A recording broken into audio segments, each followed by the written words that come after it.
coming this afternoon. I know some of you have come from quite a distance, so thank you for that.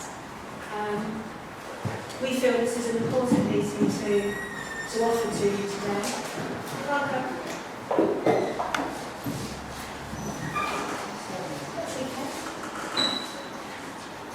We felt it was important to offer several different voices at this meeting to maybe clarify this current situation that's come about, this initiative to create a national occupational standard for yoga.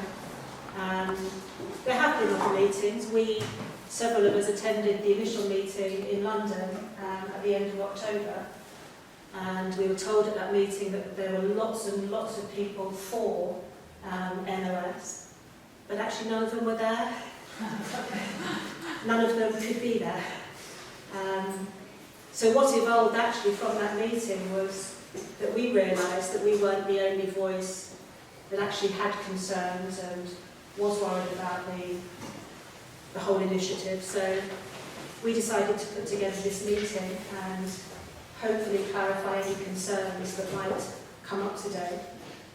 The IYN is a very passionate organisation, and I'm very happy to be part of that organisation at the moment while this is happening, because we are an organisation that hopefully has integrity and a great deal of passion. And sometimes that passion gets mistaken for anger, I think, which is fine, they're quite close bedfellows. There are other meetings going off around the country, none of which any other organisations have been invited to, interestingly enough. So we wanted to have quite a broad range of speakers for you today. We did invite both Skills Active and the British Wheel, who are quite key players in this whole scenario. Skills Active declined the invitation, and the British Wheel ignored the invitation, but in case you are wondering, invites did go out to both those groups, and we would have hoped that they would have been here. It would have only enriched the whole debate, but for whatever reasons, they're not. So we'll literally go through our speakers.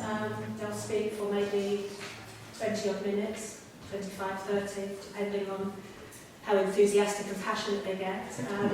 And then maybe after each talk take some questions and again hear your concerns. The event is being filmed for social media because obviously most people couldn't come today, and we wanted to be able to put it out there for as many people as possible to see.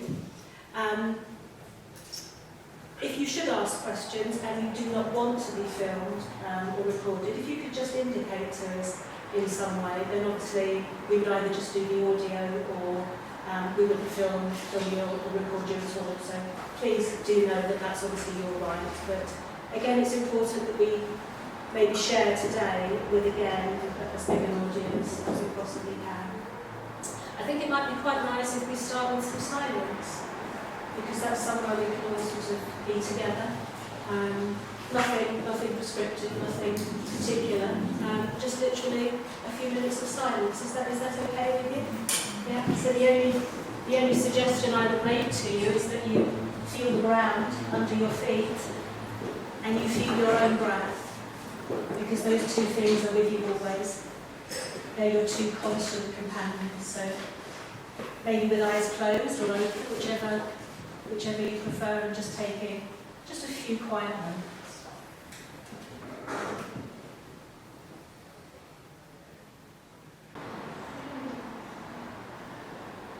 So maybe deepening your breath gently and returning your gaze to the room. Maybe having a look at all the beautiful people in the room. Something I always like to do before I start anything. Just see all the lovely faces. So our first speaker is Dr. Peter Yates, or as he's known to most of us, Pete. And I think Pete is going to try to put into context this whole NOS situation for us, amongst other things. So, over to you, Peter. Thanks.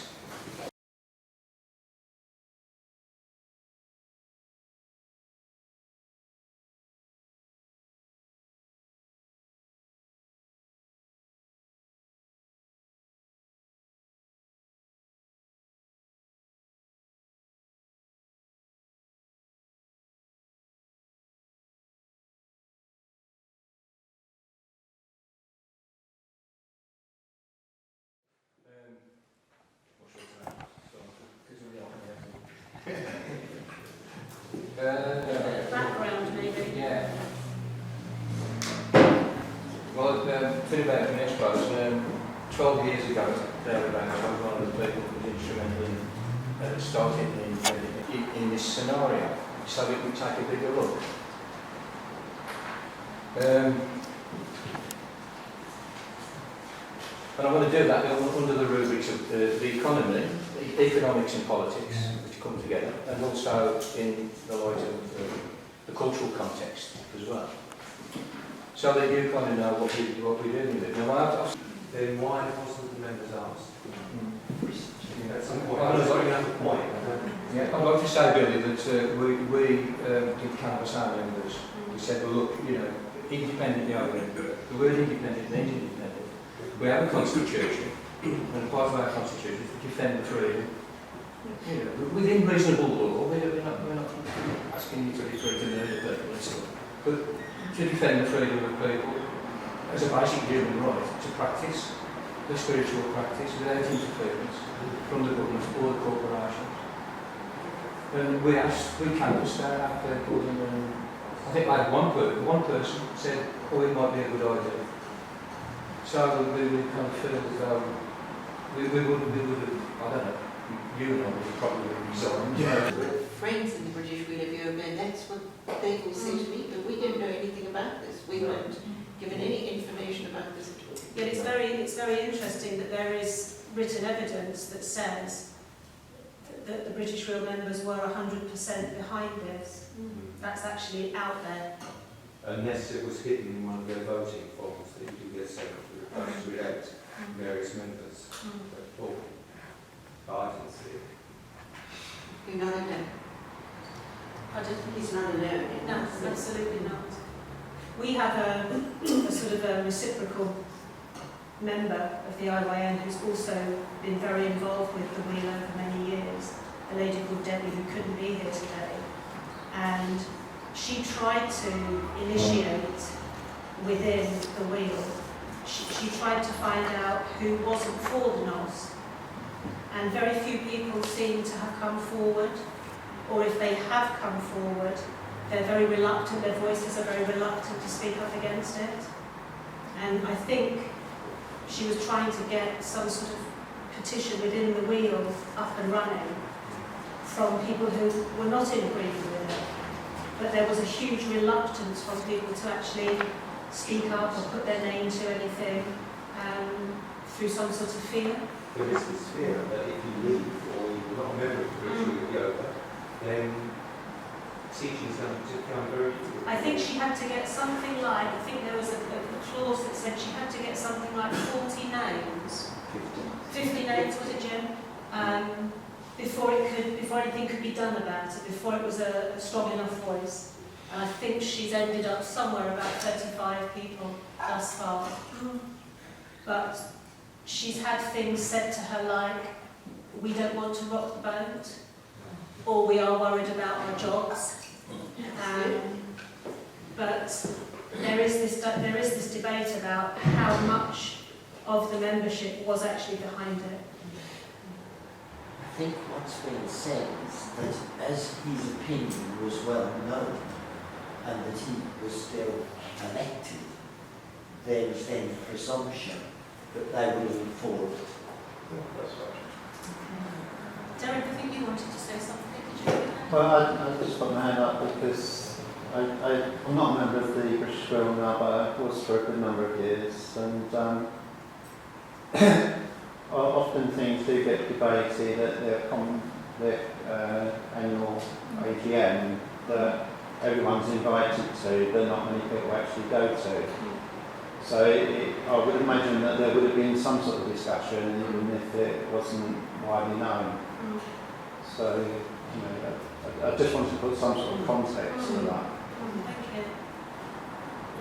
I think what's happened in a lot of cases, an enormous number of people that are well known in the way have resigned. So a lot of the opposition was given back. The way of the nets, and found a lot of people who are not very experienced. I'm slightly guessing. Yeah. My name is Karen Patterson, and I wanted to ask you about practical, you talked about we need to actually, create some opposition to this move. What are the practical options, or have you got some ideas? As to Yeah, practically well, how there's, you can actually... I can tell you there's a lot of stuff going on. It's just some of the stuff that I know about. I mean, there is a legal challenge to this with the Competition and Market Authority. I haven't heard anything about that, so it makes me think that they're kind of taking it fairly seriously. We make formal complaints to the Will, which has a complaints procedure, which are very difficult to answer. I'm at a loss to know how they can answer the points that we made, of course we will pursue that.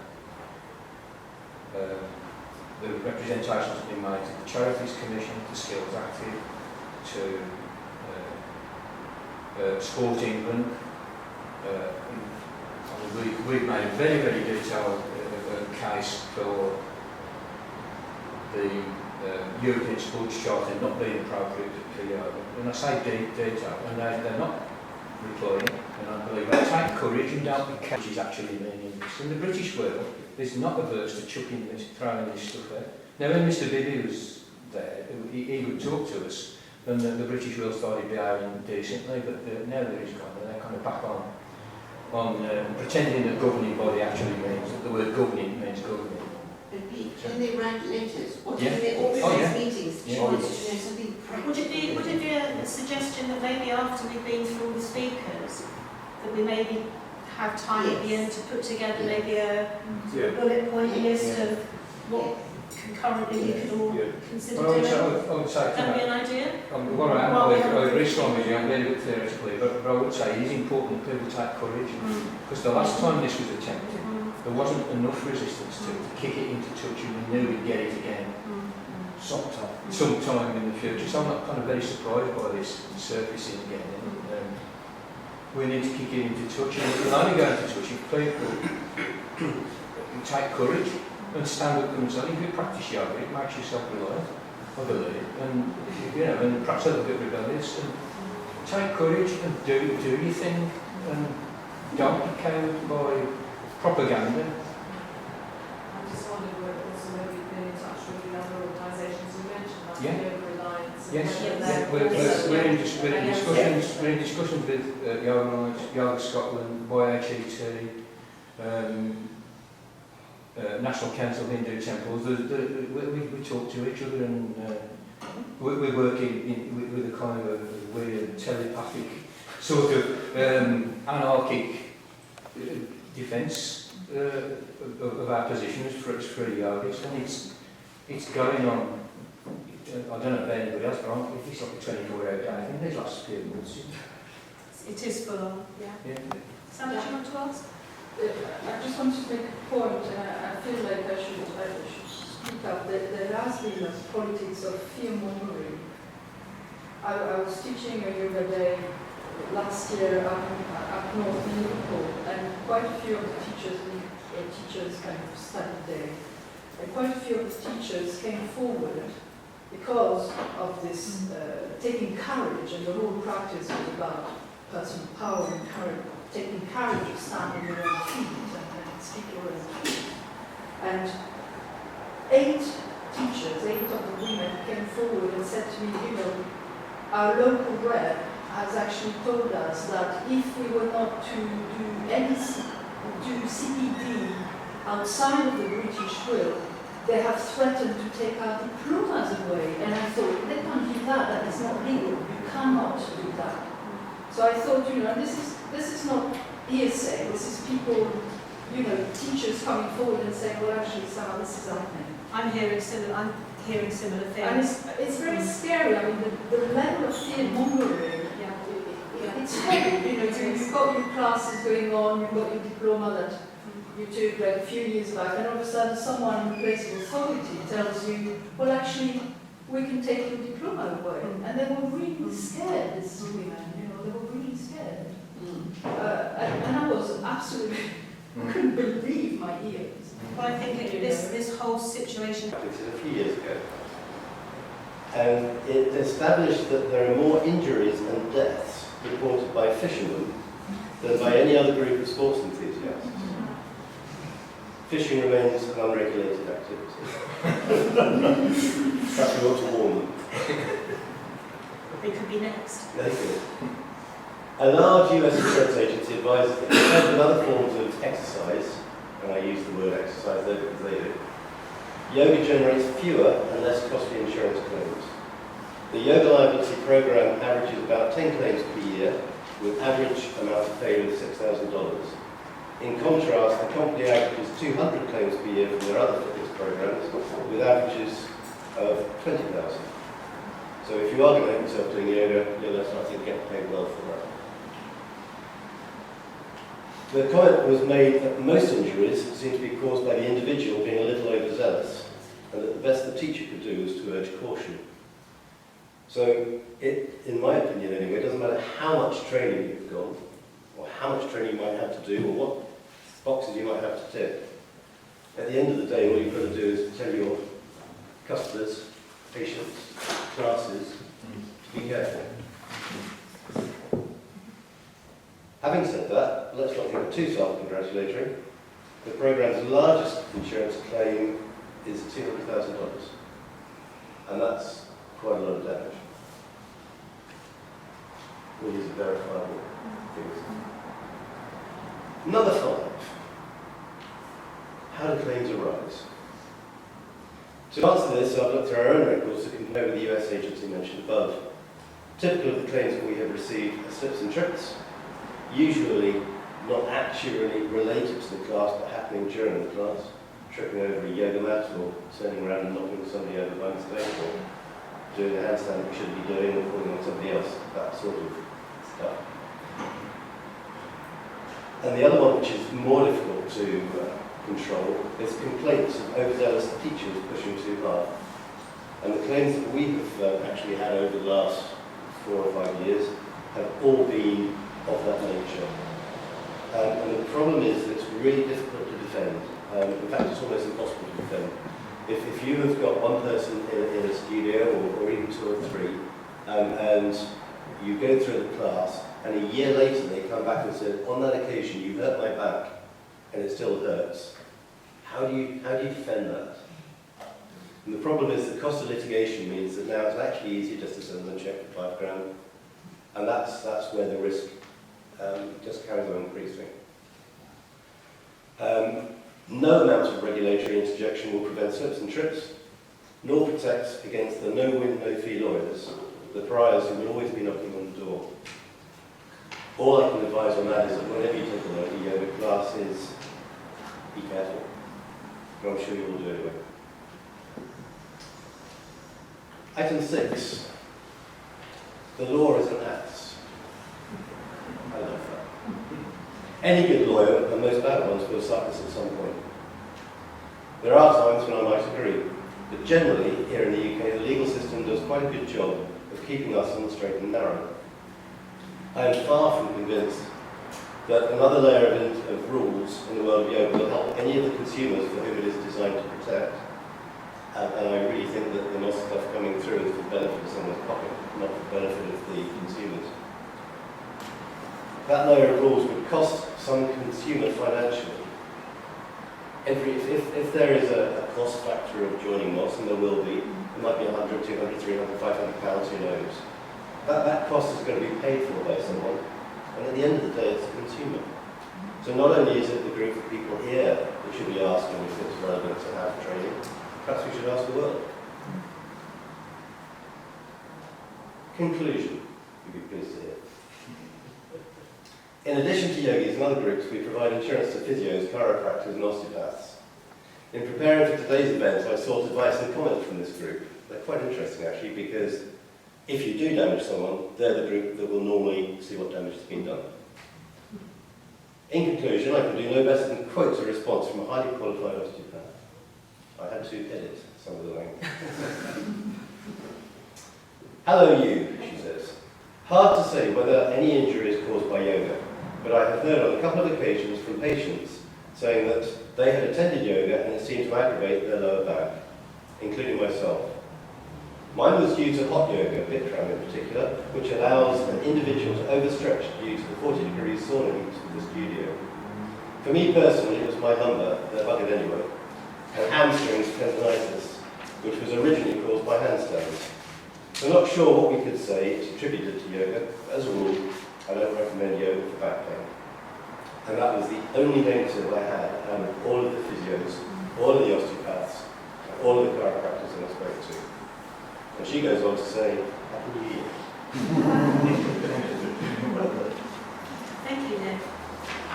So, does anyone have any questions for Nick, having done a slightly different perspective on things? Just a comment, really, rather than a question. It's a much more claim-orientated kind of world than it was 10 years ago, and it's about 10 years now since I was part of the British World. And at that time, I wasn't involved in the insurance. I might not be as people treading on students' classes. That does happen. Tripping over yoga mats is quite good. And we had one that were doing some warming up routine and someone fell over and broke their wrist. So that just happens. But it's going to happen if you're a yoga teacher, if you're a abdominalist teacher, to be honest. More of the risk is from the unproven statements of, I hurt myself, or you hurt me by telling me to do something I couldn't do. That is the risk that the insurers, and in that sense I represent the insurers, that's the one we're concerned with. The fact that there has been a claim made of $237,000, and that was a few years ago, that's a serious amount of injury to someone's back. So claims can happen. Generally speaking, they just don't.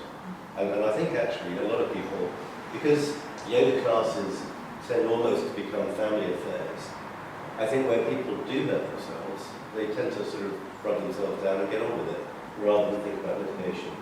But that's not to say that it can't happen. Secretary of the National Council for Hindu Temples here in the UK. Thank you, Satish. Thank you very much.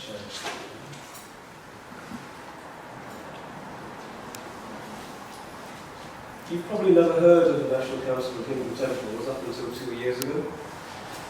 And that's very much an indication of our approach to sharing our traditional sciences with the community in which we live. It's always been one which has a huge amount of respect for being asked to engage. And so we've never been forthcoming and certainly haven't been aggressive. But the last 2 years has required us to become more and more outward-looking, shall we say. From Pierre Bibi's time, I think our first rumbling started. And under the gracious invitation, or not so gracious invitations, from Paul Fox and the British Wheel, we've decided that our engagement is very, very much called for. Before I go into what I was going to share, I just wanted to touch on one thing that is continuously raised about this NOS being for the benefit of the public. At the meeting that we all had, I put forward a very simple suggestion to Skills Active, and I said, if you genuinely are concerned, all you need to do is issue a statement that anybody engaging in any interaction with another human being where you are accepting some responsibility for influencing their well-being needs to have a minimum level of competence or knowledge or experience in physiology, anatomy, or some element of experience of life. Put that as a blanket statement, and what we're hoping to achieve by labelling that with yoga, you will achieve right across the board. leave the word yoga out, and we can conclude this meeting. You will have the support of the NCHT, and I'm sure the support of everybody else. They were not interested. So there's a big question mark over the very positioning of this whole exercise, which I think is always at the forefront of it. And anybody who cannot answer that question is actually flawed in either their thinking or compromised in their intentions. So that is so simple and straightforward as far as we can see. But I was going to talk on why it's actually worse than not just leaving the British people to get onto it. They are, in our perspective, a threat to the well-being of genuine aspirants who want to be able to delve and explore and move forward beyond very simple stumbling steps. I believe that there are very serious lessons. I will go through that. We, in our teaching, and certainly in my tradition, emphasize that the yamas and the niyamas are absolutely sacrosanct and they cannot be dispensed with. You cannot short-circuit them, you cannot bypass them, you cannot ignore them. If a teacher is ignoring them, then we have the appearance of all these other stopgaps, such as event forms, which record an incident in its details. Everything else is really coming into play to shore up and support a process which is fundamentally lacking already if you ignore the yamas and the niyamas. That's why in our tradition for so many millennia we have not had the need for all these, because the prerequisites had to be in place. Unless a person was able to at least acknowledge and accept absolute criticality of the yamas and niyamas, they wouldn't be taught. Nobody would share knowledge which would enable them to influence the well-being of another person unless they would make them qualified for it. Somebody mentioned that Indian teachers can't teach here without qualifying for insurance, and you're absolutely correct. So when I looked around to find who would be willing to insure me, the focus that the IYN had on the yamas and the niyamas is the only reason and the primary reason which brought me to this organisation and said, yes, we can work with them, because they know that the individual who's teaching has to emotionally and from the point of view of their character be sufficiently evolved to be entrusted with the well-being of another human being. So those 2 or 3 points were just to touch on some of the issues that have already been raised. But I'm going to go back to this British rule as a threat. To do that, a little bit of introduction. I'm blessed or cursed to have been born into this tradition. So it wasn't an active choice. From childhood and probably earlier, I was the recipient of teachings and imbibed and learned and evolved in a completely natural and impersonal, unthought-through decision-making process. So when I'm in the company of people like yourselves, I always feel a sense of wanting to salute the decisions that you've chosen to make, because you've made more of a choice and you had to go into it deeper. The costs to yourselves would have been more significant. I know how we swim uphill in trying to share Hindu practices, yogic practices, dharmic practices, Ayurvedic practices against the general trend. And so for everybody who's made that choice voluntarily, you have my grounds and an immense amount of respect. So I'm going to be saying some things which are not directed to the pioneers amongst you who have made these choices, but very much directed to those who are seeking to run before they can sit up even, never mind walk. And I'm going to try and communicate them in as graphic and as un-yogic a manner as I possibly can. I'm reminded that we had a recent demonstration of sponges and bowls and water and so on. We have a teaching in which a stage prior to a sponge is introduced, and that's about a rock about this size. And we say that this rock could be immersed in the Ganges for 10,000 years, and yet its centre will always remain dry. And so there are some minds which are like that rock, and they have yet to get from a rock to a sponge stage. But I don't need to go into much more detail about where I'm directing that to. The British wheel. We came into this space because they transgressed across a boundary, and the boundary is one to do with identities. Yoga is the journey of an individual inwards to find out what they are so they can get a glimpse of who they are. Outwards, that manifests in many, many different ways, and the majority of the ways in which it has manifested in most it's happened in India. So all of the Indian practices, they're all outpourings of this inner search being reflected in the external world. Now, when a person tells you who you are, and in doing so tries to confine or limit or parameterize and make you smaller than what you are, something deep inside us is offended. We know, we feel it viscerally that this is wrong. And it takes a little bit of time to articulate it. It takes a little bit of time to put it into a framework and then express it.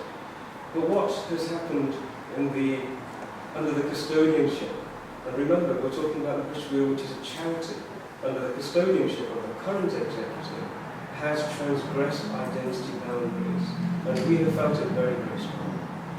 The statement on the petition, where it said that we refute and reject and assert that this has no connection with Hindu roots or the Hindu religious traditions, was wholly unnecessary.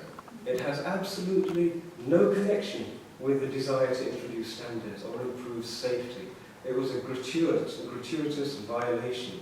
And as a result of that, it's more indicative of the people who are behind and running the wheel of yoga today than it is of the broad spectrum of very, very good yoga practitioners who have come through the wheel. So my comments and our opposition is very specifically targeted and focused upon this new manifestation. We call them wheelies. And we've encountered a number of exhibitions, a number of shows, and my first response to these wheelies is their use of Sanskrit to demonstrate a superiority. It's a manifestation of this notion that they're better than others. So on occasion, we call Sanskrit Devanagari. It's the abode of divinity. It's the abode within which energies reside. Sanskrit, the language itself, is deemed to be so sacred. And on 3 occasions, at 3 different yoga shows, I've had now approaches from very passionate, committed people who want to talk to me about, who want to tell me about Advaita Vedanta, and who want to talk about Pratyahara, and Dharana, and Dhyana. And I've listened and I thought, on one occasion, my patience ran out, so I said, look, this feels to me like I'm being beaten over the head with a blunt instrument. Please don't speak that language if you don't know it. The issue is one of humility and one of courtesy and respect. And the niyamas and the yamas establish those to make one the recipient of even more. There is so much more to be given, but it cannot be taken. It has to be received and given with a great deal of affection and humility. So when somebody is trying to take or to push, we tend to just say, okay, never mind, let them carry on. But I don't think it's been working. So I'm going to try and use an analogy to perhaps communicate to some of the more enthusiastic wheelies that it's not appropriate to be brutishly aggressive in any of your dealings in the yoga space. So bearing in mind I'm an Indian and I'm here in this country. Okay, this will work. Okay, I have come to this country and I've spent 2 weeks on a YMCA course and I'm now a master of Shakespeare. And I want to share with you something which is so fantastic that I have learned. Did you know Juliet was a man? And Romeo was obviously gay. And I want to use as evidence this line. What light through yonder window is breaking? 'Tis the dawn, and Juliet is the sun. You see, so she is obviously a man. And this is my evidence that Shakespeare was writing from this perspective. And I can't understand why you don't understand. Now what I'm going to do, I'm going to go to India and I'm going to set up a little school. And I'm going to teach people about Shakespeare because now I know everything, having read 2 paragraphs out of Romeo and Juliet. This is how it sounds. And this is how it feels. I would feel a complete prat in doing that, and I'm sure everybody who heard or watched that would also feel, what a prat. But you know that I'm delivering it from a particular point of view.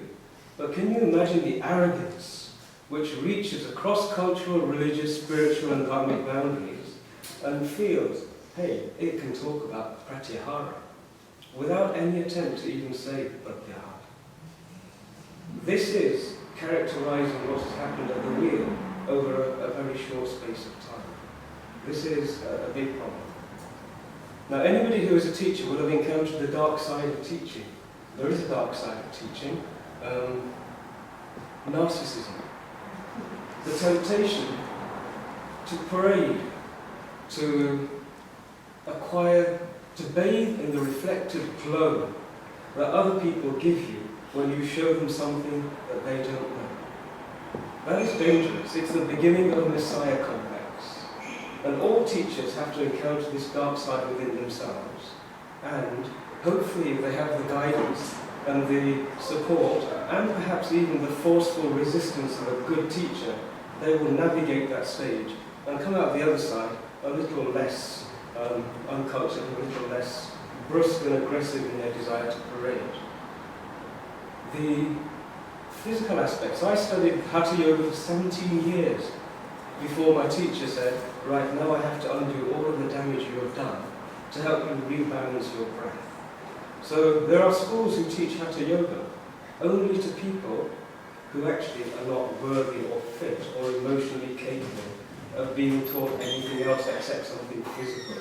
So if somebody comes to an Indian teacher traditionally and says, I want to be guided in spirituality, I want to know what makes me work and everything else, there are traditions who say, okay, go and do asana for a couple of lifetimes. And that way you'll be busy and you'll learn so much more. So when an organization says, we are the British wheel of yoga, and then qualifies it by saying, actually, our core text is the Hatha Yoga Pradipika.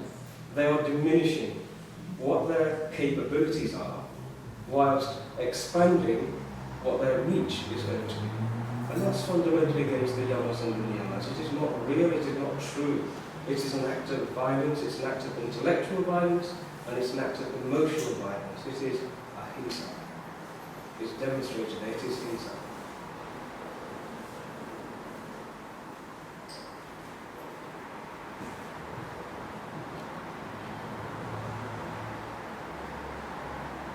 Peter, very wisely and after a great deal of reflection, has brought out the notion that there are bigger changes going on in this country. And there are huge shifts going on. We are seeing the re-emergence of an indigenous identity in this country, which has been squashed, confined, manipulated and moulded and exploited for so many years. And there is a resistance beginning to be expressed to the systems that have done that. And so any system which seeks to reinforce a smaller identity is very much part of that, especially if they cannot deliver reasoning or evidence for the positions that they are saying are so necessary that we're going to risk alienating all of the other yoga practitioners. We're going to risk making our identified group of beneficiaries, the beneficiaries of our charity, pariahs in the community in which they are going to be working and interacting. There has to be reason for doing those sorts of things. And if the only reason is, when I'm feeling charitable, I feel it's just bumbling incompetence, and there's a young man here who hasn't really learned very much, and he's got out of hand, and is running amok. Maybe that's all it is. But to sustain that over a period of time, against the guidance of people who have been involved both in the teaching of yoga, but also in its practice and its protection, to ignore it and dispense with it, and then denigrate the people who are actually saying to this young whippersnapper, slow down, we're actually your friends and we can help you do what you want to do better, is more than just bumbling incompetence. I feel that it's actually this rampant commercialism that has crept in, and that is very much in synchronicity with what people are saying.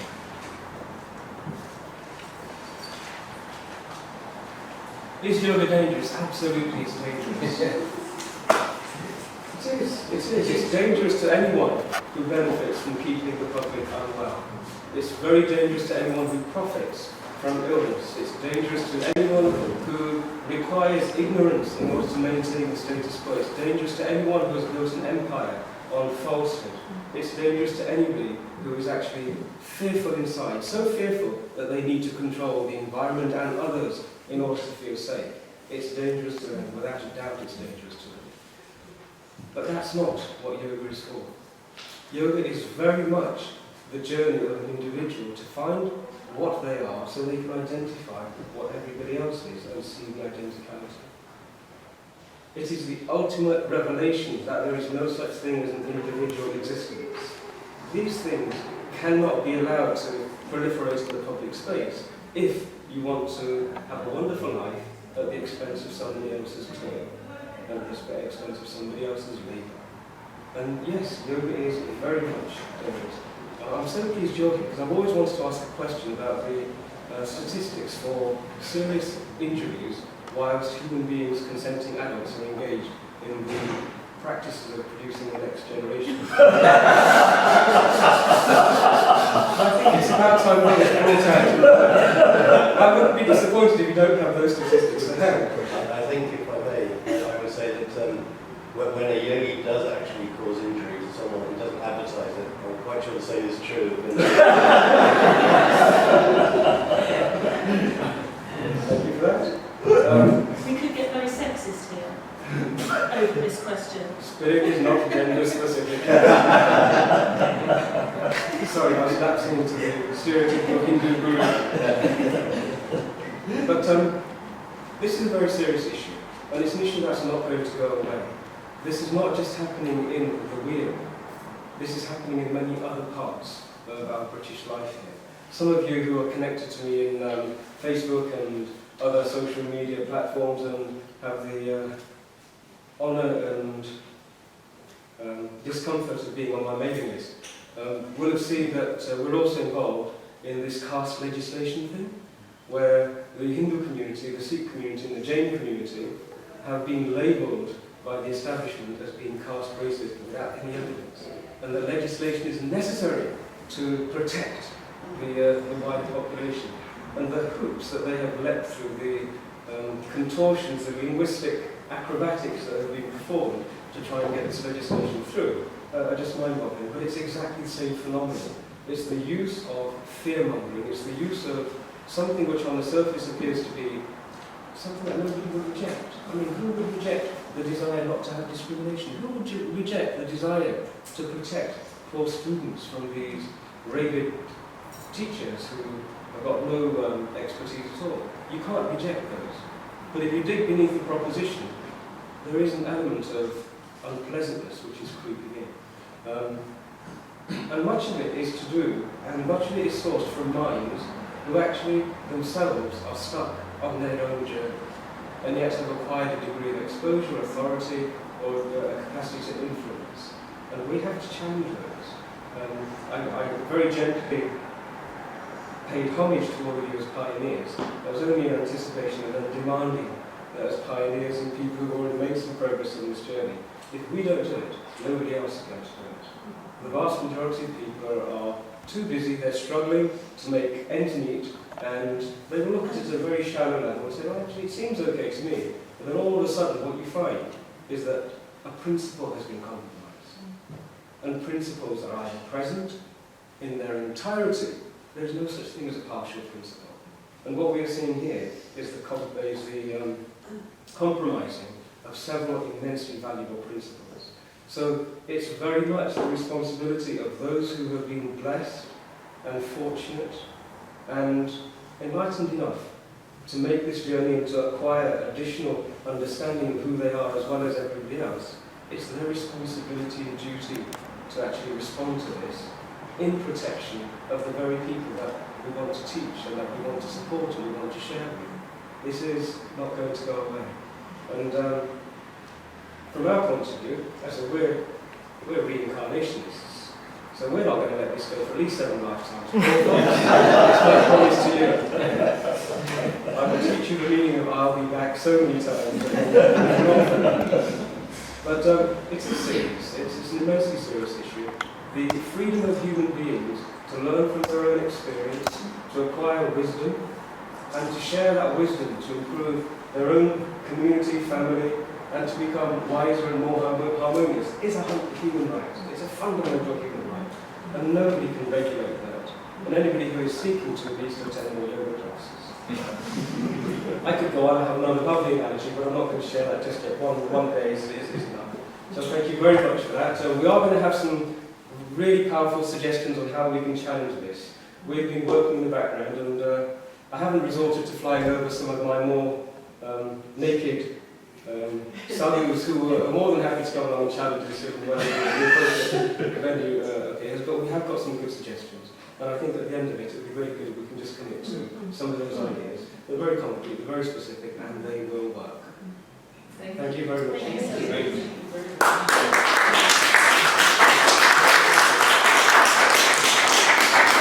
So do we have some questions?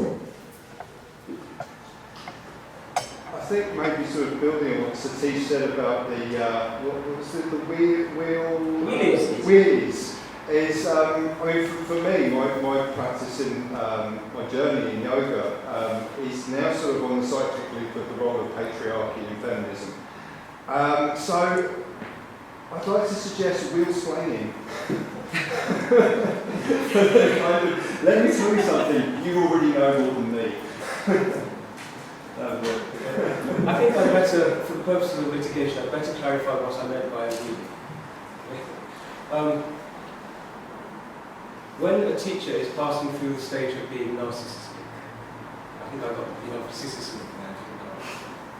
There is a tendency, a failure, a temptation to reproduce clones of themselves.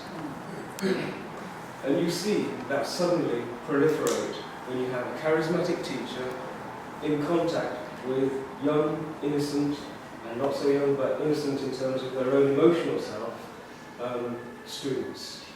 And what they do is they then repeat exactly what the teacher is teaching them, saying to them, and rather than unearthing their own gifts and evolving and growing, the teacher is representing this is what is the right thing to be. And people naturally will gravitate to it, especially if it's a charismatic, softly spoken person with a bowl and some water and a sponge. And so people who are, by wheelies I mean those who are innocently merely rabbiting what they are taught, innocently reproducing a behaviour pattern which is not true to them. And it's in our best interest and their best interests that wheelies understand that that's what they're becoming. It's not what they're into yoga for. So that's what, I hope that's clear enough. Yeah. And I say that the vast majority of people who I've met over the years in the British Wheel have actually been beyond that. This is a recent phenomenon, and it's a phenomenon that really does need to be challenged and stopped very, very quickly. I'd just like to rebound a little on to support what you were saying about taking responsibility and the fact that yoga is extremely dangerous. Yes, it's extremely dangerous if we don't take responsibility for our practice, the way we teach, the way we receive the teachings. And that, to me, is the freedom that takes us away from this fear and gives us the courage. Is when the teacher actually says, take responsibility, be attentive, be curious, be passionate about what is it that is there in store for you, what voice is going to arise to make you free, to make you vibrant, to make you awake and alive. And to me, that's the ultimate goal in you, if there is a goal, the ultimate realization, to have that vibrancy and to be more alive. And that, if we take responsibility, each and every one of us, I think we can change the world. Yep. And so thank you for that. Just to emphasize how dangerous yoga is, the physical aspects are very easy to litigate against. Okay, no problem. But I've personally worked with qualified teachers of significant experience from the wheel who have they've lost their mooring in life. They are within a family situation, and yet all of a sudden they've been taken over by something which doesn't fit into where their life stage is at this moment in time. I've worked with people who become chronically depressed because they've worked so hard on their body, their energies have caused a psychological imbalance. Those are the really dangerous things about yoga. And so it's absolutely critical that it's taught by people who are themselves sufficiently comfortable and not needy. If you are needy, you should not be teaching. This is a fundamental issue. It's a human thing. Unless your pockets are full, you can't give. Now, getting there as a yoga teacher is a really tough journey, but welcome to the journey. So there are many, many more harmful things about yoga and other practices which involve personality, which will never be touched by these national occupational standards. And if we really want to work on improving them, we have to make sure that those who are going to talk about these standards are themselves capable and equipped to even talk about these standards. If they're not, then I wouldn't dream of going to a gathering of midwives and saying, hey guys, I want to tell you how we can make your work safer. And I'm not that courageous. I just have to tell you this, there is a group of midwives in one of the other rooms. Sorry, I thought this was the midwife. That's a fact, I'm not making that up. There is. But yes, it is dangerous, but not in any sense connected to this whole escapade of national occupational standards. That's a wild goose chase. I think also maybe people don't necessarily know that the NOS that they are now referring to is based on Hatha Yoga, isn't it? Hatha Yoga. Well, it's Originally, it was for the whole of yoga. But then after, some of us made a fuss, then they came back and said, well, we are going to narrow it down to the physical aspect of yoga. Oh, I love the continuity we get going between us from time to time. There was an article in the New Statesman only last week, and it was about,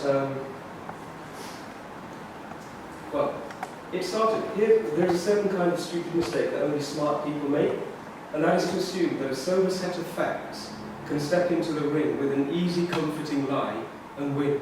And I thought, this rings a bell. What we're being fed and what is being peddled is a very comforting lie, and yet it's something that people say, it sounds and feels good. And the article was actually on the philosophical dimensions and the prevalence of bullshit. Okay? And what it said was, according to the American philosopher Harry Frankfurt, the key difference between the liar and the bullshit artist is that the liar has at least some regard for the truth. The liar has a clear idea of what the reality of the situation is and wants their audience to believe the opposite. Now, the bullshit artist doesn't care about truth at all. They have renounced citizenship of the reality-based community and wish only to conceal the truth. They want to destroy the entire concept of truth and knowledge, not to deceive, but to confuse, confound, and control. And I thought that fitted so aptly, especially when you have somebody who starts off saying yoga, and then it's hatha yoga, and then all of a sudden appears on a video and says, well, yoga is not regulated, and we don't think it ever should be and will be. And then 2 minutes later, and this is our certificate, and it has on here, regulated by Ofqual and so on and so forth. That's this person's bullshit artist at work.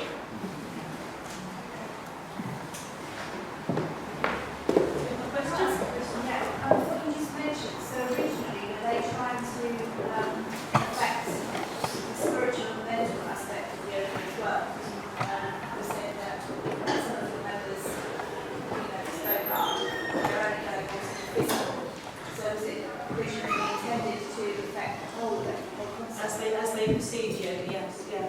Well, Yeah. if I can add something, I've been engaged in correspondence with the wheel, and originally, and I have it in writing, it was intended that the wheel was the governing body for Hatha Yoga and Raj Yoga. Those are the two, and Raj Yoga, those are the two that were claimed. But I've seen subsequent to that correspondence which now says actually it's only Hatha Yoga, and we use our scripture, the Hatha Yoga Pradipika and Patanjali's Yoga Sutras. Which is interesting, because Patanjali's Yoga Sutras, how many times are asanas mentioned? Precisely.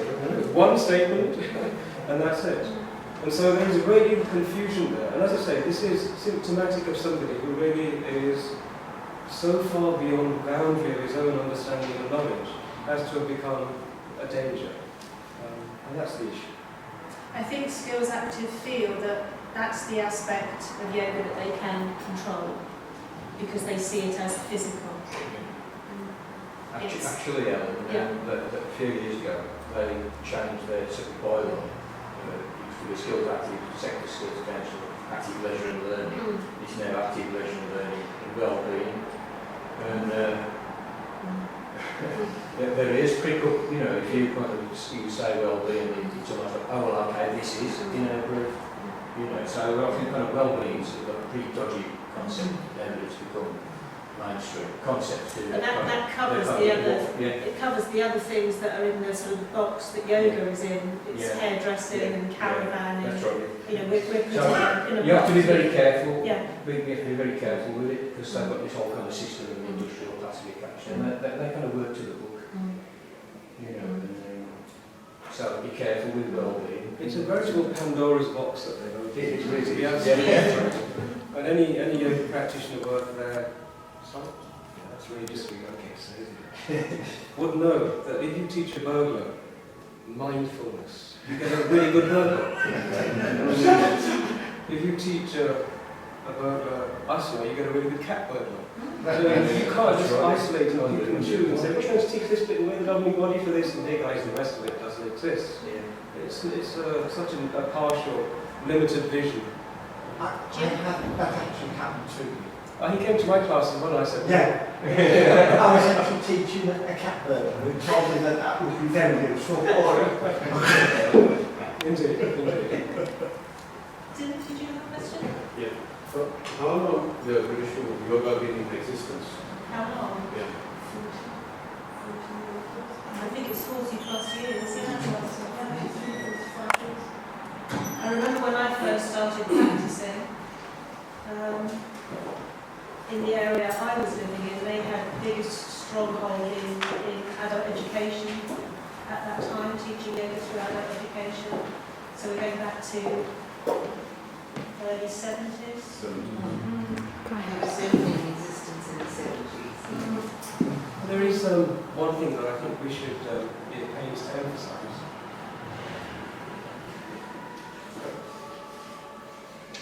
I've already come across the knee-jerk reaction that we're against the wheel, and that we're against British School of Yoga teaching, and that is too shallow an understanding. I think everybody understands a vast amount of effort over the last 40, 50 years has gone into create this, what he called the British wheel. And it has done unbelievable work when nobody else was pushing the boundaries, they were doing it. And we feel, I certainly feel, that something which has contributed so much, it needs to be protected from what is, in essence, its own self at the moment. And we would absolutely support any efforts and initiatives to restore the wheel to fulfilling the goal and the objectives that it did for so long.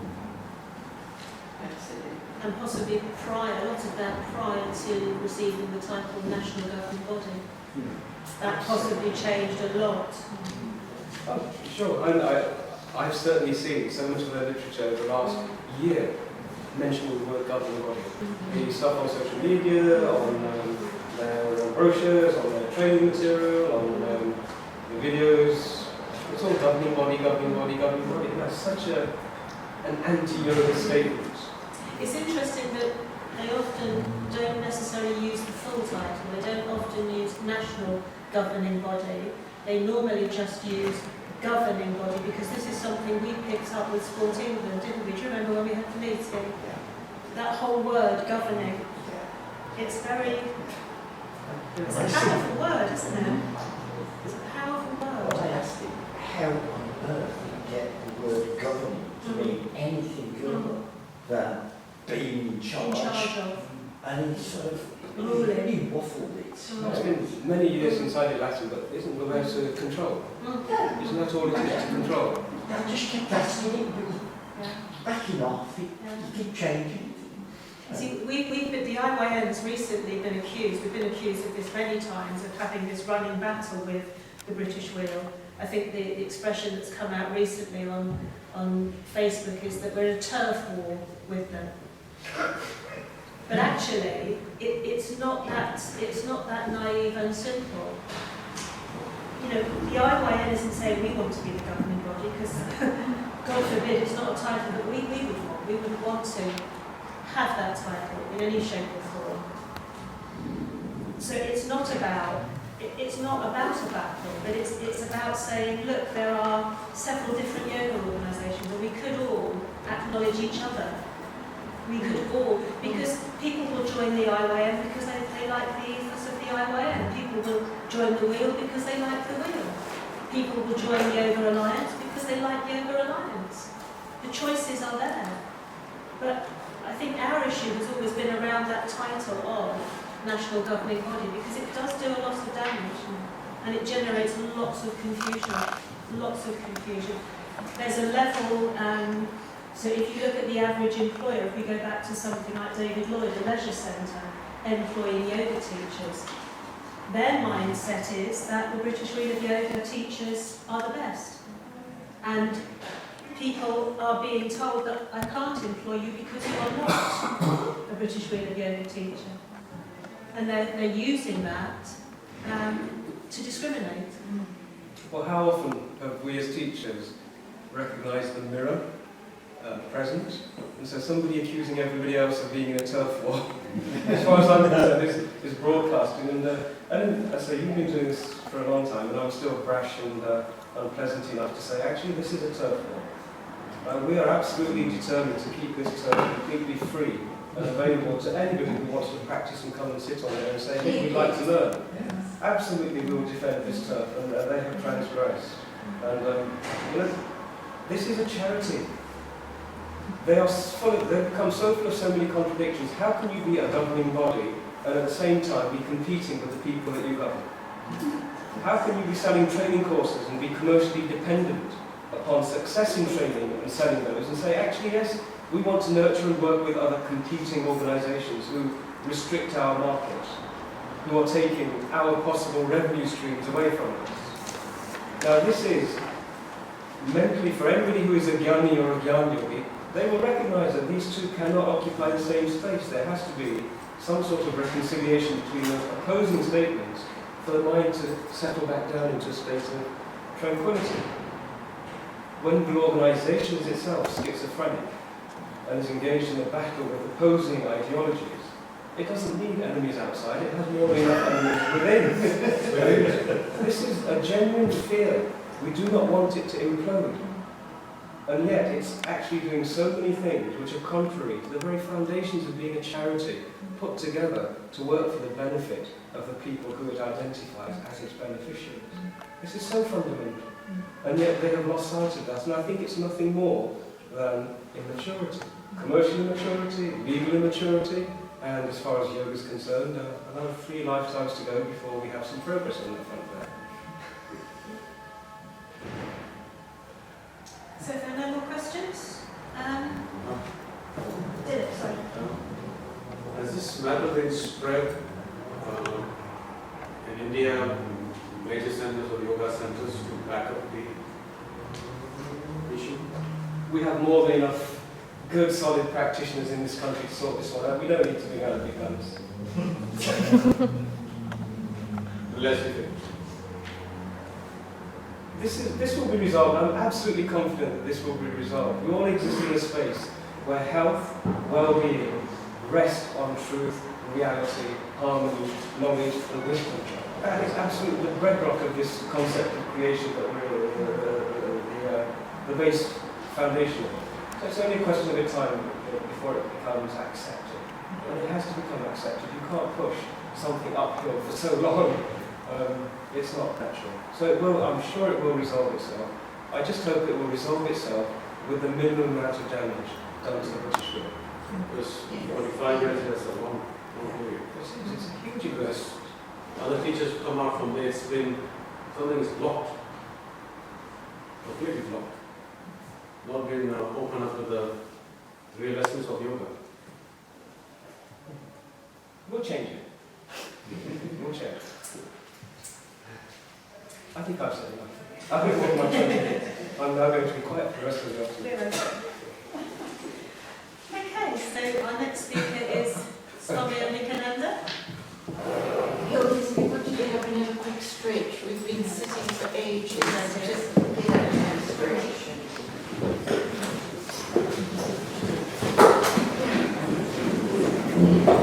And get ready now for the next marathon.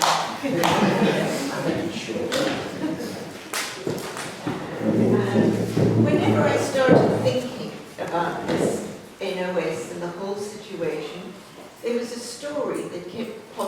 to my mind, and I thought I would share it with you. Some of you may know it. There was a temple north of Sukhothai in Thailand that had an enormous clay Buddha, and the temple had been there forever. And in the 1970s, sometime the story goes that the Thai government wanted to build a highway. And of course, their surveyors had said that the highway had to go right through the center of the temple. They were very respectful. They didn't just issue an edict. They went to the temple and offered them suitable incentive for them to move their temple 500 feet over. And what is more, they would oversee the moving of this enormous clay Buddha.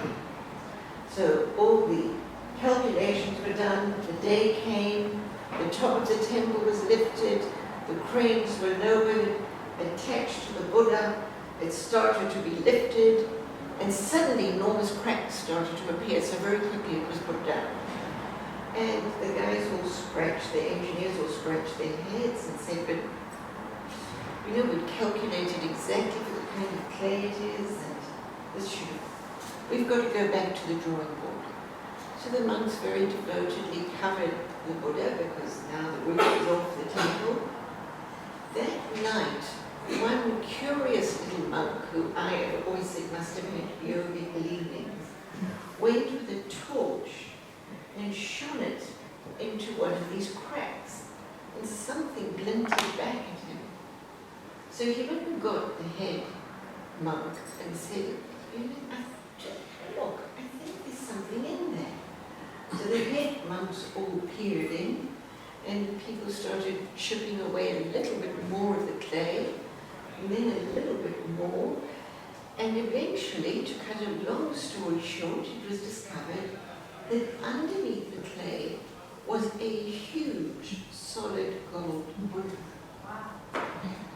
Fabulous for the temple here. Nobody could remember when this Buddha had been covered up, or what the incidents that caused it to happen was. Maybe a king had marched through with armies, and the monks felt he might enviously look in the direction of their gold, so they covered it up with clay. Nobody knows. But what we know is one generation, somewhere along the line, forgot to tell the next generation, actually, this isn't clay Buddha. So we sit here, the recipients of 5,000 years of nobody forgetting. Every generation passed yoga on to the next generation. And so I'm always in awe of that. There wasn't a single generation that forgot. And so I always like to begin with a chant to all of those teachers. And I've written it out for everybody. If you want to join in, please do. Just hold up that page. Oh, I don't think you said it was. You said it was. Don't want to get my pronunciation wrong.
of Hinduism,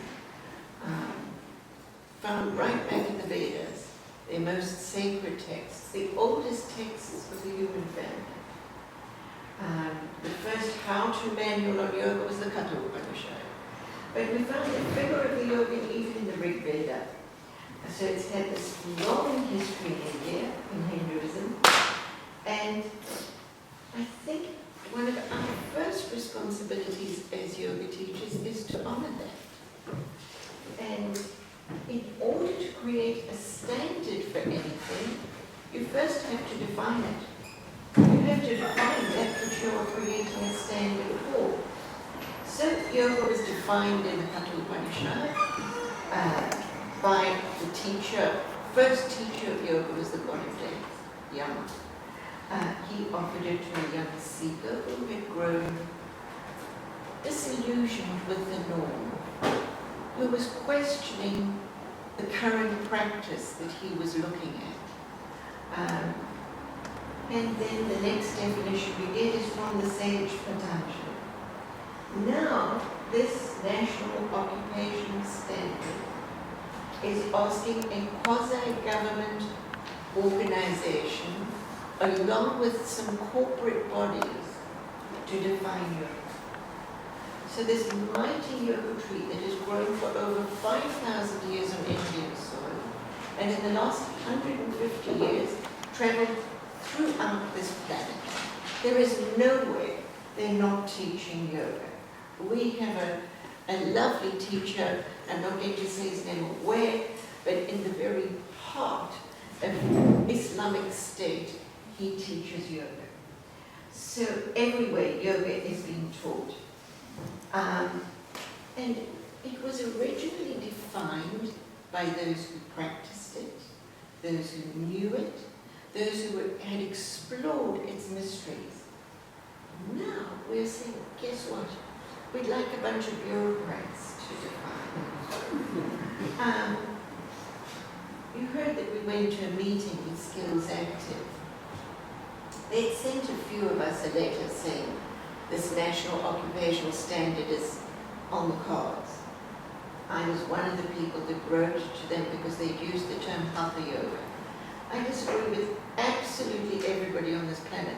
I think that Hatha Yoga is confined to the physical. It is not in any way, shape, or form. And the nuts, who here has been to Rishikesh? Yeah, right, you would have come across the Nat people. These are a proud warrior people. Tell them it's just physical.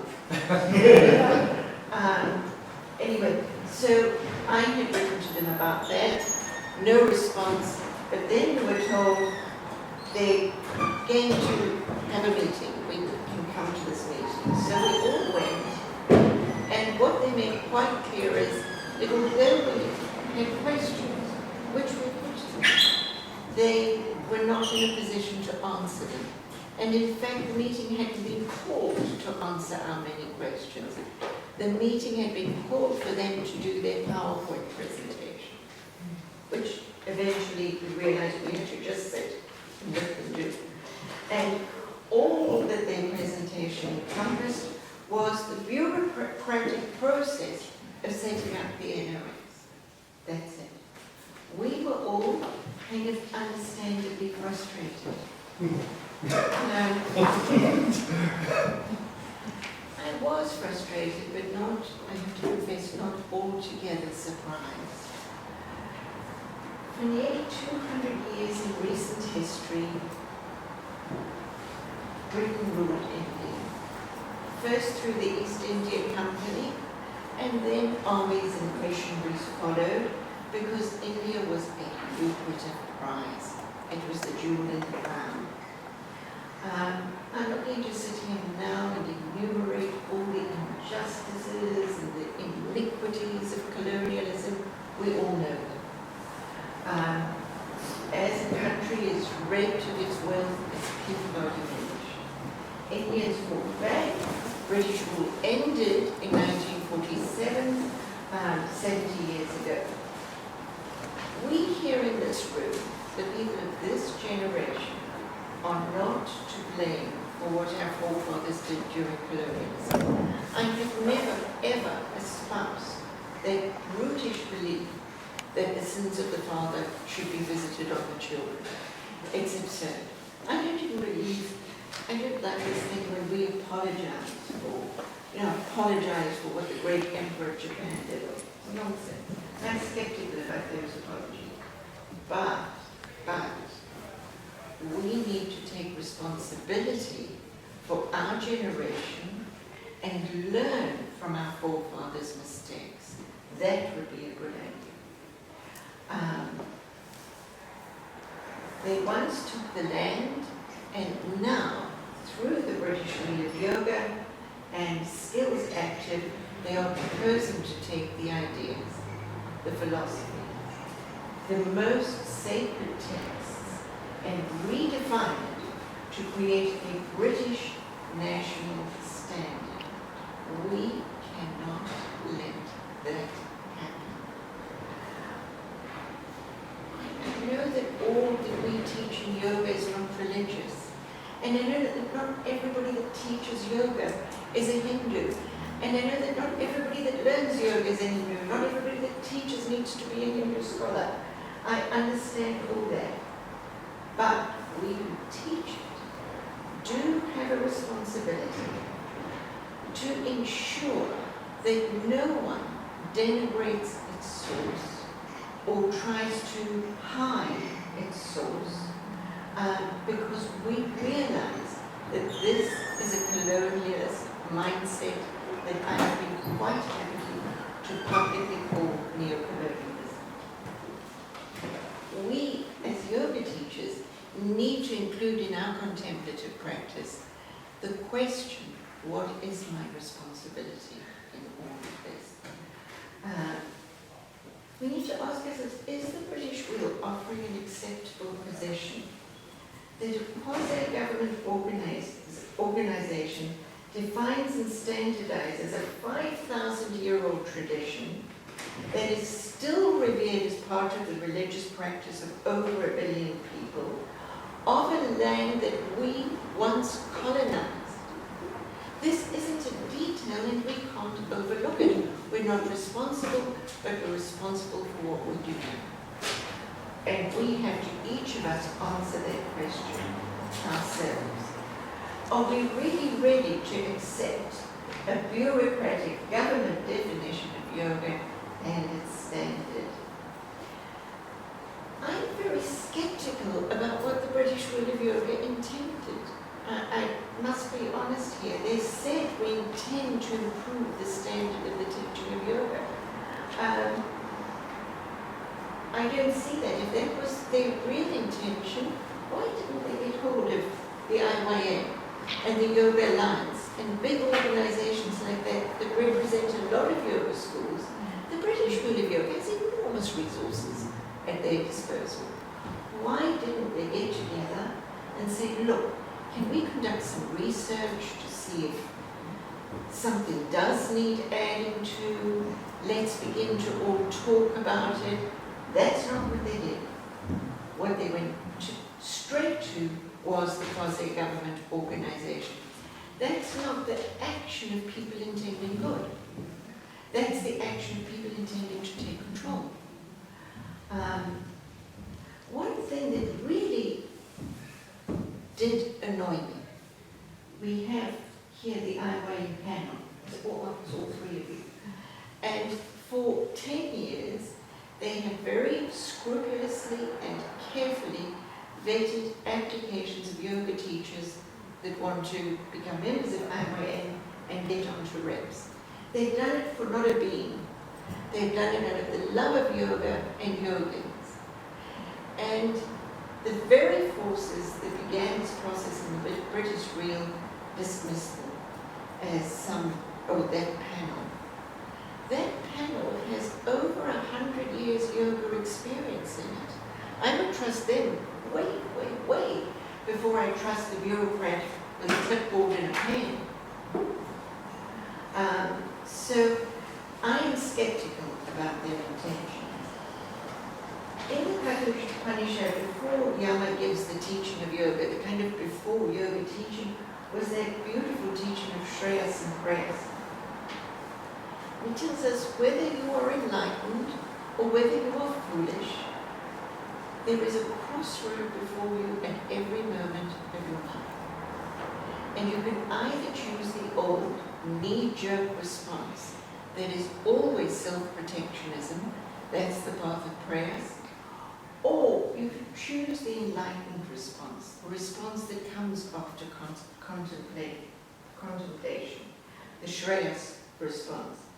And I feel that each of us with this NOS is standing at a crossroads, and we're going to have to make a decision about which way we go. At this meeting with Skills Active that we mentioned earlier, I watched somebody at that crossroad. I think she was the only member there in favour of the NOS. And I think she was a mindfulness teacher. And I was a bit amused because we all arrived from meetings, some of us hadn't seen each other for ages. There was the whole hail fellow well met and a lot of talking and laughing. And then everybody quietened down because the meeting started. And she exhorted us to come into this meeting with peace and calm. A bit patronizing, but never mind. The meeting went on, and at some point, she suddenly, like she hit on an idea that was going to turn us all. She said, you do know, look, don't worry about it. You do know, whatever happens, there's going to be a grandfather clause. Everybody at this table will probably be included in it, and maybe even all the teachers currently. And when none of us showed the excitement at this that she was expecting, she kind of went into great detail to explain to us what a grandfather clause is, because she clearly assumed we had no idea what she was talking about. That was a choice at the crossroads. That was a choice for self-protectionism. There are many of us here that could say, yeah, well, maybe I'll just go the NOS path, I can do it. She had made a decision for herself and her contemporaries. We also have to make a decision for the next generation. We have to act responsibly and decide what we're going to pass down. Is it going to be the gold or is it going to be the clay? Because if we pass down the clay, a future generation is going to have to find the crack and shine the torch, and they're going to say, we wonder which generation forgot to tell. A standard has to encompass standardization and technique. Paul Fox, chair of the British Wheel, in an article in On Magazine, said, we mustn't get confused. Standard doesn't mean standardization. That's wrong. That's just playing with words. To create a standard, you have to say A, B, C are the acceptable standard practice. If you want to do X, Y, Z, they're not, along you go. And he said, that's fine, you can do X, Y, Z. It's not going to be the law. The NOS is not going to be the law. You can carry on teaching. How magnanimous. What he's just created is a two-tier system. And it will be perceived that way by the public. There's no, already people are doing it. They are saying, well, the British people saying, the British Wheel of Yoga is recognized, isn't it? And I said, recognized by themselves. So, a standard means imposing. A standard then will mean enforcing. A standard will then mean supervising. And hey, presto, you have the governing body. There it is. So the truth is, well, if you create a standard, you have to create standardization. It's unavoidable. And you know, I really think we've fallen for enough sound bites from politicians. Let's not start falling for sound bites from self-styled yogis. all of us are here in this room because we love yoga. We came out of this god-awful weather because we love yoga. It's my daughter's birthday at the back there. She teaches yoga. She came 200 miles for this meeting because she also loves yoga. So we have to use that love and that passion to really, with energy, ask the question, what is my responsibility? As we learn to pass on particular techniques, we mustn't lose sight of the fact that it is the spirit in which those techniques were practiced that makes it yoga. I'm going to kind of digress 1 minute. I wasn't going to put this in, but I think I'm going to. So, here I was, traipsing around the world, following this guy in an orange frock called Swami Ambikananda, because he had this fantastic mind. He really could talk philosophy. It was just so cool. And he taught a bunch of stuff that people call yoga to a bunch of people, and I didn't do that. I sat quietly in the corner somewhere drinking my whiskey and smoking my cigarettes, and I was full up of philosophy. And then one day he said, now you either do it or you leave me. And that was so smart. He got me hooked and then said, now you do it or you go. So I realized that as much as I really don't want to do this uncool stuff. So he said, okay, yoga lesson tomorrow morning, 11 o'clock in my room. So there I was, 11 o'clock the next morning. For me to sit on the floor, my knees were around my ears somewhere. And he said, take a sip of water. I said, I'm okay, thanks. He said, take a sip of water. So I thought, maybe part of it. Took a sip of water, put it in. He said, now we'll do it the yoga way. 45 minutes later, all I had done was take another sip of water. I was drenched in sweat. I was exhausted. And all I'd done is reach out and take a sip of water, but done it with such exquisite awareness.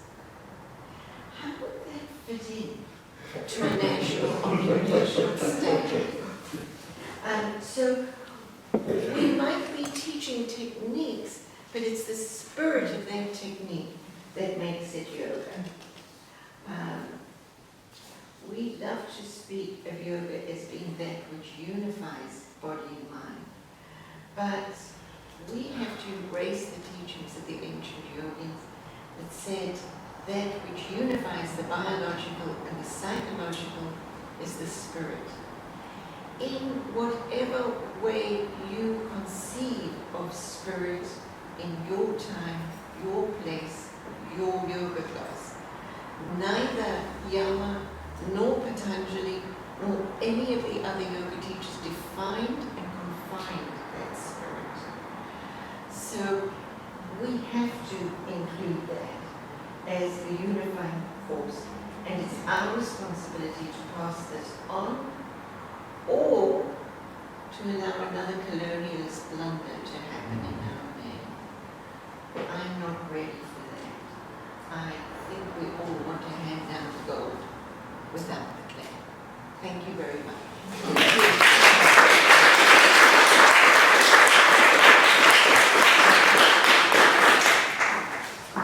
So, do you have any questions? There's something I'd like to say, which is I've heard the word yoga, or seen it being defined as the union of the individual soul with the divine, and also of the union of mind, body and soul. So if it's yoga that they want to in some way govern or standardise, they can't dissect it and figure out the physical. Absolutely. I've heard this is that they want to just govern the physical. If you are talking about just a physical movement, it's not yoga. You can call it what you like, but please don't call it yoga. Any other questions? Yes. Are there any Hindus who would disagree with your position? Are there any other Hindus who disagree with my position on NOS? Oh, I'll tell you what. I guarantee you the British School of Yoga will find one. I don't know who or when, I know. but they will find one. This is how colonialism works, divide and rule, divide and conquer. They will find one. All you've got to do is offer somebody the right amount of money, the right kind of platform, they'll find something. So yes, I don't know. Satish, I can answer this better than. No, they will not. There is no such thing as a Hindu who knows what it is to be a Hindu, who will dispute the position that they're taking. And let me put that in, with the precision of a philosopher. Hin is the root word for violence. Du means something which is resistant, as in durable, as in obdurate. Those two words mean Hindu defines somebody who is resistant to violence. Now, when you understand that violence is perpetrated on a physical, intellectual, and emotional level, then suddenly you see this whole NOS escapade as an act of violence on an intellectual and an emotional level. And so, no, from a Hindu perspective, it is indefensible. Damn, I enjoyed it. Any other questions? Can I address an elephant in the room, which has been sort of skirted around a few times every time this discussion about Hinduism and yoga arises? The perspective that the Hindu religious tradition has always adopted is never to even speak about what our understandings and teachings are unless being invited to. So an invitation is absolutely a prerequisite. And so that has led to a situation where people have taken little bits of understanding, interpreted them, packaged them, and put them out there that this is what yoga is. So we say, okay, that's all okay as well, we're happy with that, we have no objection to anybody doing that. But when they turn it around and say, this is what Hinduism is, and start to define our own cultural background, that is an act of violence.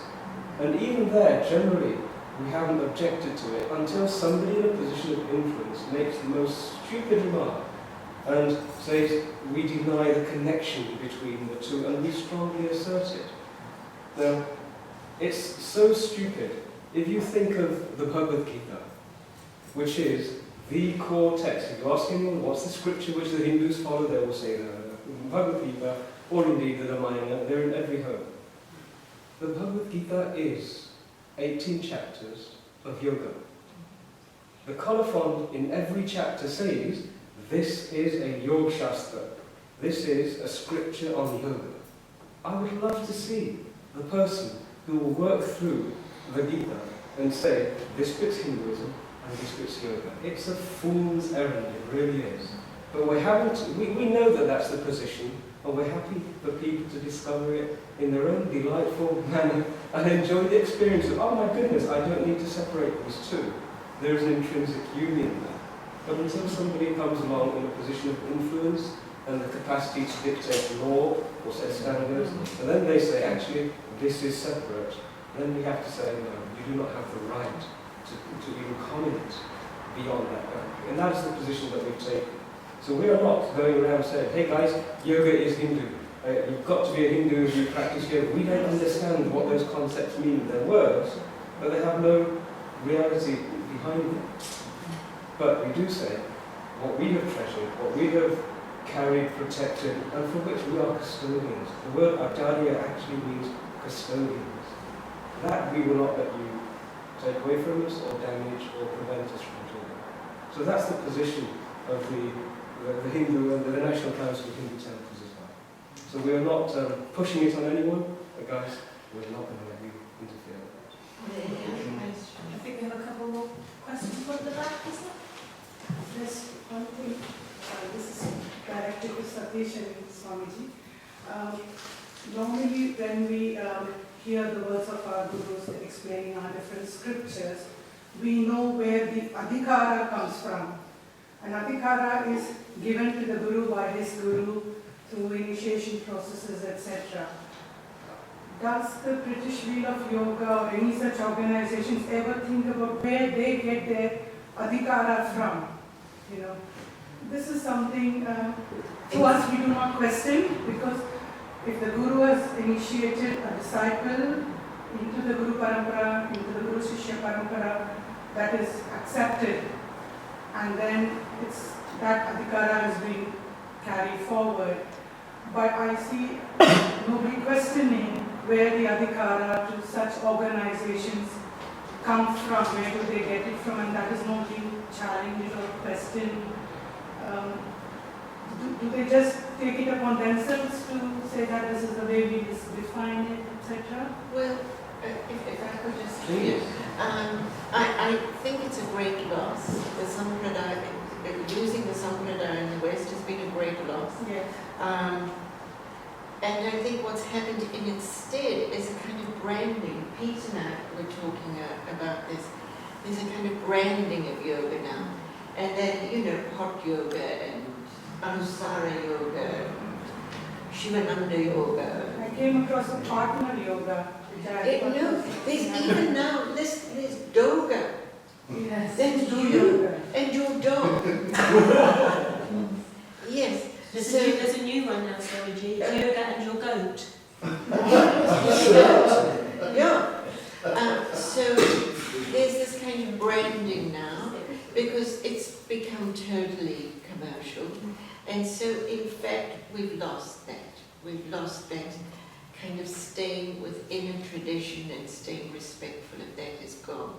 So we have to remind ourselves in this generation where it all came from and how we behave responsibly to that. It doesn't mean we have to be Hindus. It's kind of, somebody's accused yoga of being the back door of a Hindu proselytization. And I said, Hindus don't convert. You only have to look at me to know I wasn't born a Hindu. I now identify as one by my own volition. But there was no conversion ceremony because they don't have one, because they've never converted people, they're not interested. In fact, I discovered when I was in a little village in India once that they considered everybody in the world a Hindu anyway. So it kind of, conversion was meaningless. So it's not that everybody has to be a Hindu, but we have to bear in mind where it came from. And part of what the British will is trying to do is to divorce it from its tradition. And claiming the Hatha Yoga Pradipika is somehow this text that is,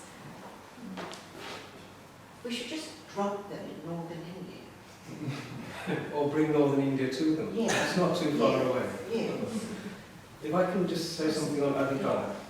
Adhikara is the authority or the right or the qualification. Yes. The process whereby you establish worthiness. And there is much lost in not adhering to these understandings, which have been refined over a long, long period of time. The only adhikara that the British will apply is £1,300, I think, isn't it? Isn't it? That's what happens. In that if you're selling something, then you're not looking, you have a conflict of interest, you're not looking at what the karmic effect is going to be of taking this person on.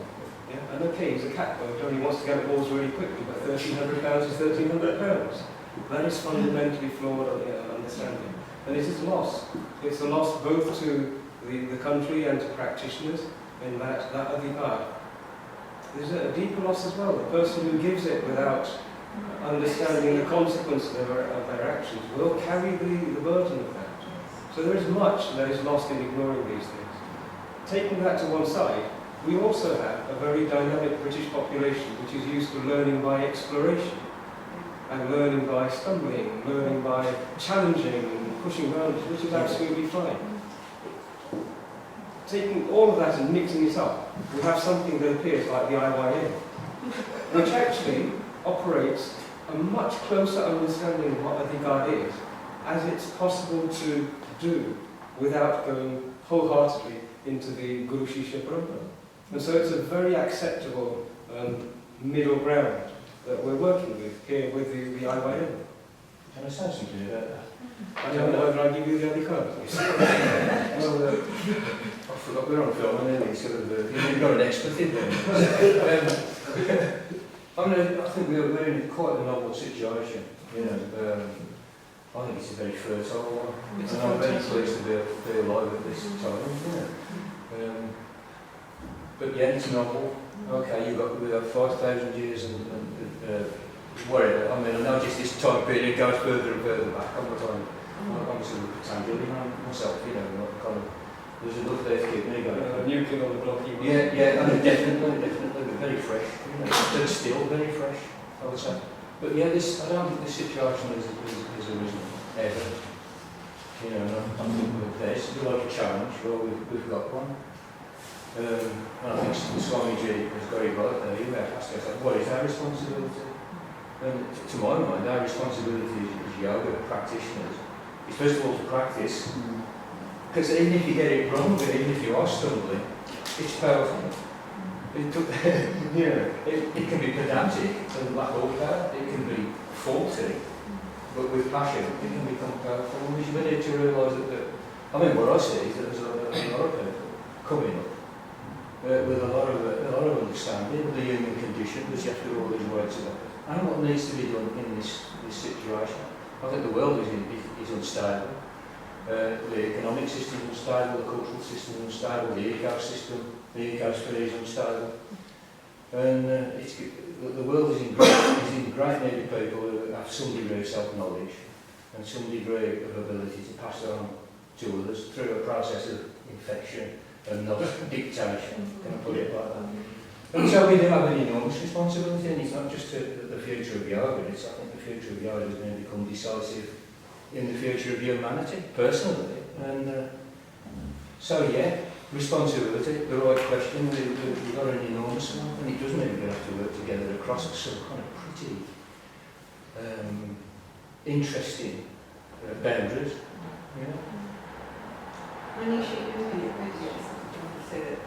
lately it's being put forward that Indian yoga schools, such as that of YogaAcharya and Iyengar, were as much influenced by Western gymnastics as by Hindu teachings.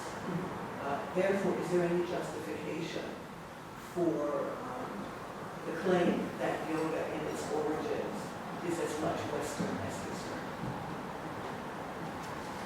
Yeah. Okay, Satish, I'm interested. There is a big kind of movement of academics, particularly American academics, to divorce yoga as it's being practiced now from yoga as it was traditionally taught in India. There's a great deal of stuff going on. There's one woman who's the leader of a pack that denigrates Hinduism called Wendy Donegan, and somebody asked me, would you like to debate Wendy Donegan? I said, no, I would like pistols at dawn. So, it depends, it all hinges on that definition of yoga. Yoga, chitta, vritti, naroda, tada, drashto, swagvehasta. Once you're there, it can be like Swamiji. I was drinking a glass of water. You can do, maybe they did get influenced by Western gymnastic moves. I don't know those yet. But once you hold that meaning that yoga is the stilling of the movement of thought and consciousness in order that I can know my true form, you can do what you like. It's yoga. I would say there was this big gymnastics movement in kind of Europe in the 19th century. All these statues were coming back from Greece and Rome, and people were doing the grand tour to Italy and seeing with David, and it changed our whole body image, and this gymnastic movement evolved, and everybody became involved in health and well-being. And a guy called Mark Sando was doing bodybuilding. He was on all the comics. I remember him as a kid. You don't get sand kicked in your face because you've done. Yeah. And so India was colonized at the time. There might have been a movement then, but neither Krishnamacharya nor, as far as I know, Iyengar ever dropped that basic principle of yoga. So you can add whatever asanas you like. It doesn't make it something else. Swamiji, can I just add Yes. something? There was a 3-hour interview with Iyengar, originally in English, then also translated into other Indian languages. It's a very beautiful video to watch. He was specifically asked this question: why is it that the Iyengar school of yoga focuses 99% only on postures, very little on the mantras, the shastras, or the breathing, etc. And he explained it. He said in 1950, when he came to England to demonstrate, he experienced a lot of racism, and he felt that he was looked down upon, etc. And the only way he could get the attention of his white audience was to demonstrate his physical prowess by all these postures, etc. And he says that won him his first audience, his first students, etc. And from then on, he said he had to tweak his yoga to please his students, which were very, very Western, foreign origin students, even in India. And so it was, to me, it sounded as if it was something he had to do in that time and space. Given that situation, it wasn't something that he believed in fully. He was also asked why was it that there were not many Indian students he had. And he explained it beautifully. He did say that there were 700 years of slavery and 250 years of utter poverty. So India was just coming out of it. So the people were trying to fill their bellies first, then think about spiritualism. That is what the country had been. Yes, so it's a fantastic video. Yeah. I have not heard about Krishnamacharya adapting gymnastics or anything. It was probably more to please his audience, which was very much interested in the physical. Can I just say that this was a very important question, because the British were going to use the position of the American academics and waiting for it. So it was an important question, and we need to be aware of that there is this whole movement that we are going to be up against.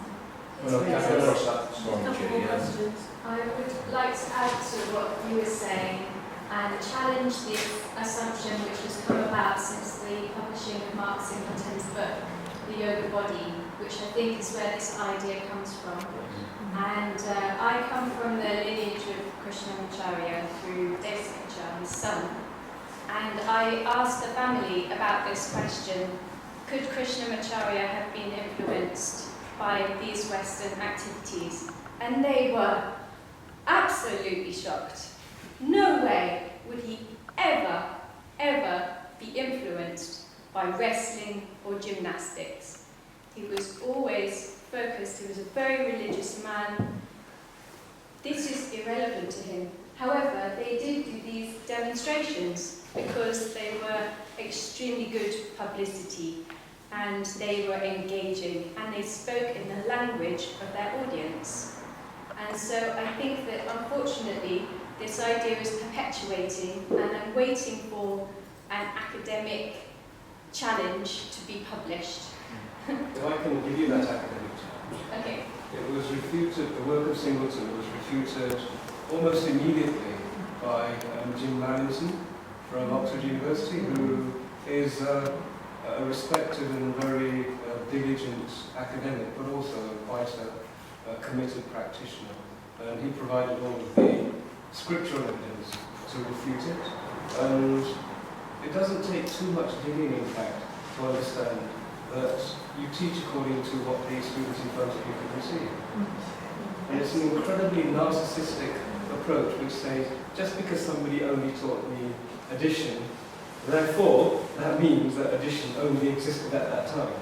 It's a fundamentally unstable way of looking at things. And Singleton has acknowledged that in fact he's acknowledged the existence of Shaivite texts which elaborate and demonstrate and record very many of the yoga practices. Surya Namaskar, I think, was one of the core ones, that they existed at one time. So the answer is an emphatic no. It didn't work that way. But even if it did, my position is, they can deny it, and there'll always be people that say, oh yeah, they're just denying it.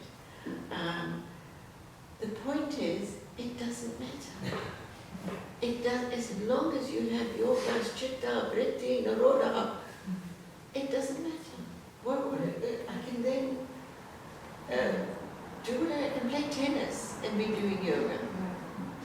And if I may just add something around Australian, in the old days when we were at Labour in the mid-80s, we used to go up to a small kind of crowd of people, and I was privileged enough to be in one moment of his teaching, and I think that I received that fully and then detached myself from the organization, and I got it from his teaching. Just by hearing this simple little anecdote. We had just had lunch, and there was a copious amount of rice and dal, copious amount. And he was making a point about something or other, and he decided to show us. And he stood on his head, like after having had this huge dinner, and someone very, very gravely said, "But Mr. Iyengar, aren't you supposed to wait until you've digested to put yourself upside down?" And with big chest and charisma, I said, "My friend, a yogi does whatever he likes." And I thought, In fact, Swami Ambikananda used to play with a tennis ball against a wall. And when people used to say to him, "What are you doing?" Swami used to say, "I'm doing my yoga." It's not the technique that's important. We must kind of get over this clinging to a technique, which is usually now just a brand name. It's the spirit that makes it yoga. I think techniques end up getting in the way, to be honest with you. But then, that's another discussion. We'll argue that later. Yeah. Okay, if I can ask you to save your questions, I know some of you are putting hands up. If I can ask that we get to our final speaker, and then after that we can have a general bonfire or whatever, and have all the questions coming in. Is that okay? Yeah. So Jim Gough Alaya is our final speaker. So over to you, Jim. hello. Many apologies. I'm probably going to read most of this because my ability as a single number authority is 0, So we've got, I'll just actually read it. It's been vetted by somebody who would actually claim to be very much a non-yogi, my son, please. Anyway, I'm going to start it with a story actually, and it's, I'll actually spoil it for you straight away by telling you the end. And it starts really in about 2007 when I phoned Winson Green Prison and asked if I could become a teacher there, a yoga teacher. And I was told only British Wing yoga members are allowed. And it really, really pissed me off. They didn't ask me anything about qualifications, nothing. And they went on it. And then I phoned Peter Yates straight after, and I said, now I know why I'm really annoyed with the political state of yoga at the moment. And I told him what had just happened. Of course, Pete offered to help me out, he offered to help me get the job, and all the rest. But I wanted to do much more than that. I wanted to stop this happening in a much more general way. So I saw it. It didn't really matter actually that much because I taught there before. I'm a bit concerned because time is running Yeah. We're going to talk about what action we can take and what we could.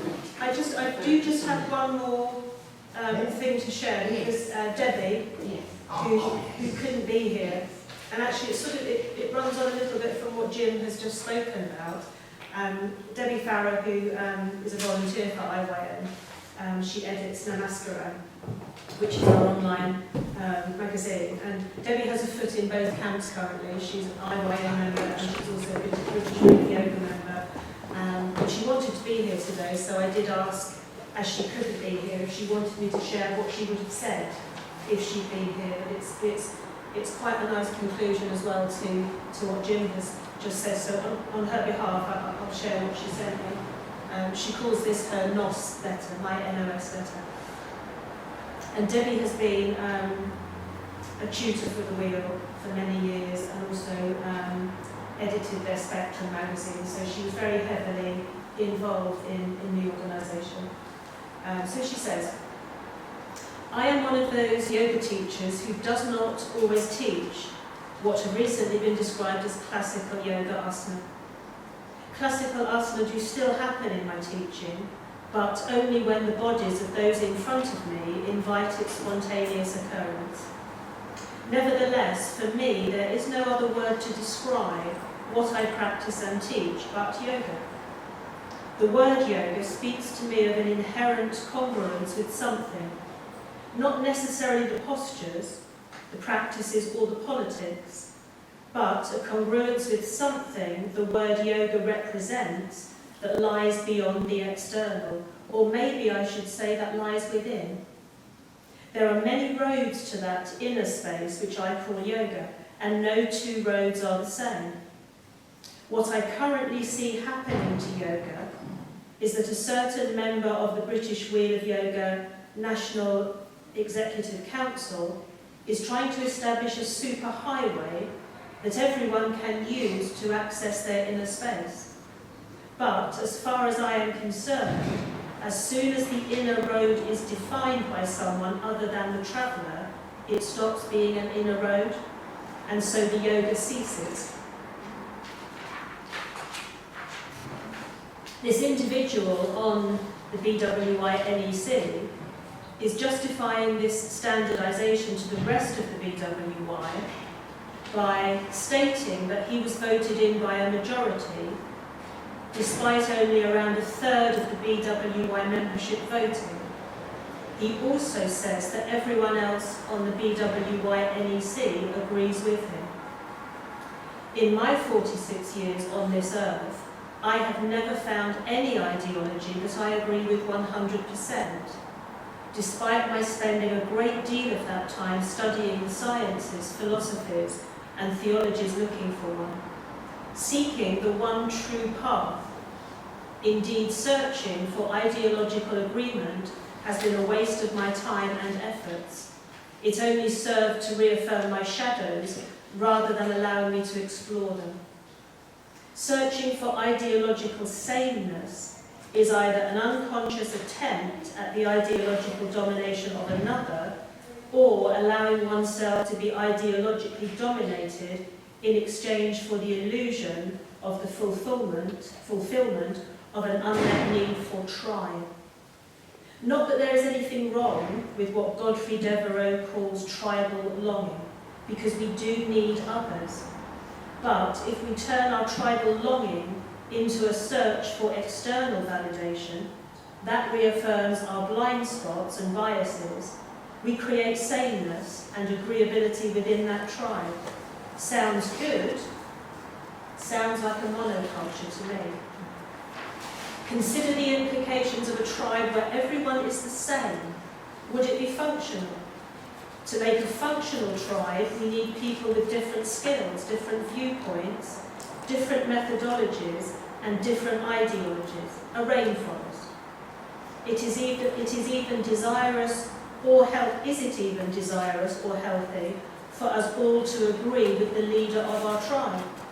The story of the emperor and his new clothes springs to mind. I welcome comments and invite dialogue from those with different views to me, because if I didn't, I might as well talk to myself.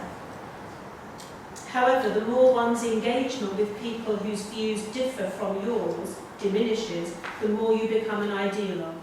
And this separates you from the world around you, and ultimately from objective reality. The idea of total agreement with another individual is at its best the validation of a fantasy of belonging to an agreeable tribe. But it could also be an unconscious or conscious attempt at the ideological domination of others. The idea often expressed in social media that the whole of the British Wheel of Yoga are authoritarian or snooty or 100% agree with the idea of this NOS is fallacious. The BWY are made up of a wonderfully diverse selection of human beings. I am a BWY teacher and have been since 1999. I have also been a BWY tutor, foundation course tutor, regional training officer, county rep and editor of one of their magazines for 13 years. I am not in favour of the NOS, and I am not the only BWY member speaking against this move, although I am possibly the most vocal. But the reason for this is that I am suspicious of the assertion of the BWY chair that the BWY NEC is 100% behind the NOS. This assertion makes me wonder what is happening within the BWY and why I am constantly being silenced as I attempt to speak out. Keep going. I don't know if that's correct. Sorry. I think you have to speak about it. Speak about the problem. Yeah, I'm feeling that as we are teachers, we have the word responsibility sprouts out all the time, springs out from our mind all the time, to change the culture. Is that enough? To change the culture, it's a long process. I don't think there are punctual actions that can be taken. I'm sure, as an organization, the YogaAcharya can take punctual actions by attending meetings, by counteracting the desire of certain organizations to overpower us and overwhelm us with a PR kind of, presence. That can be taken, punctually, but I think underpinning that is a more actual everyday, with our students, with our classes, with the people who are around us, in our lives, our colleagues, our friends in the yoga world, to really change the culture. And I agree with what Peter was saying, we're changing the culture of yoga, we're changing the culture as a whole, because it's reflected in the yoga world. From shamanism, PR stance, you name it, intermedia presence, all of that, we get flooded with this consumerism. And really, yoga is not, we need, as yoga practitioners, I believe that very strongly, and I feel quite emotional about it, actually. I'm sure. And quite determined to plow on and protect the lore of yoga and wonderful mystery that we're confronted with at the time. I think my concern is that enough? Yes. We were given a path, and that path is a diagram. And arrows, and there are no arrows, really, for the IYM that lead people who are going to be creating this governing body, or if I want to get on that diagram. So, are words enough? Yes. What can we do? I've been thinking that if, going back to YogaAcharya, he trained Peter Yates and two of the most masculine disciplines of state that way to today. And that was because, as far as I understand it, but I don't know about Jim Gough influence, that he was commissioned to train the Indian Army. So that was his objective. And his own son, now he actually has a completely different method. It's remedial yoga, and that's his own son. So if we go back to the roots of yoga, the diversity is needed to be there from the very beginning, but it never evolved to become what it is. So how can we now negate that? That's a strong point in favour of keeping it free. That's what you said about Krishnamacharya's students. In the stable, in the venue, that she was very quoted, very well known in Latin America and all of South America, actually. And she never taught one single prostitute. As we said, that this person, she was the only woman and the only foreigner in the Krishnamacharya stable, let's say. And I'm included in a meeting in Israel, Halifax, in Jerusalem, in 1996. And all she did was hug people and talk to people with philosophy and really challenge them in ways that were extraordinarily earnest. She would deconstruct legal construction instruction in a way that was full on, intense, and yet absolutely with such tenderness and such care. It was beautiful to witness that. Own way, but she came from that same school, the same teacher, but in its appropriateness, as Jim say, you can't have one rule for everyone because people are diverse. That's why I chose my school used to be I celebrate diversity in yoga. It's diverse, it can't be standardised. So I think the strength of going forward is to go backwards and look at where it came from and how it's progressed to be where it is, and how it's come to be all over the world. If it was kept in one small box with one stylisation, it would never have grown the way that it is. So that's the strength. Can I just, I think Sam's question is practical. And she's my daughter, so practical is kind of what she was brought up with. What can we practically do? I think talking about it to our students, explaining what is happening in the world of yoga is important. From a practical point of view, what can we do? I mean, Which ministry is in charge of billing? Okay, this is my cue. Yeah. I'm a troublemaker. Good. And talk about practical. I'm a trained accountant, and my background is very professional, and we used to value time on 5-minute increments and bill for people accordingly. So we have to have a very simple understanding that this is about money. So it's not about traditions and anything else like that. It's purely and simply the transformation of a charity into a commercial operation, wanting to expand, secure its market, and diminish its competition. That's all it is. It's nothing more than that. The other peripheral issues are actually an opportunity for us, in that in this country, the more people who are engaged in doing yoga, the better for us. But nobody notices the good story. Everybody notices the bad headline.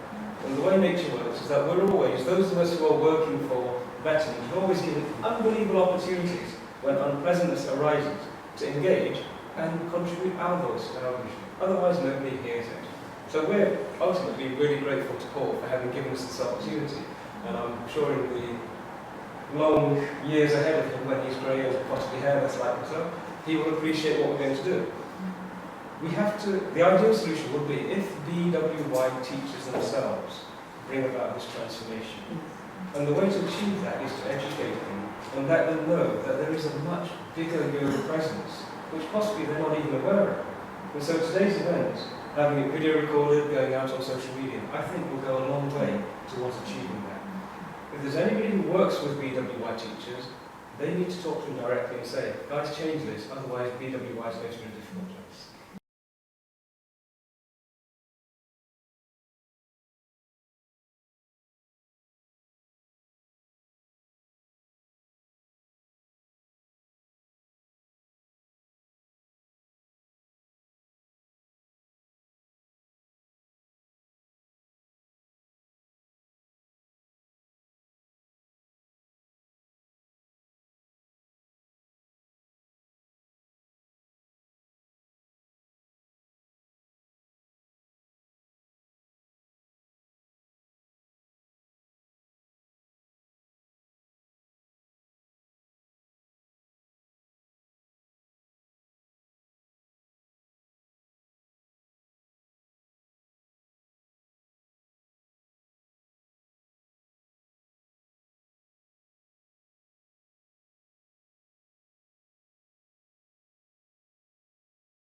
And again, just coming together in that place of silence where we can all be.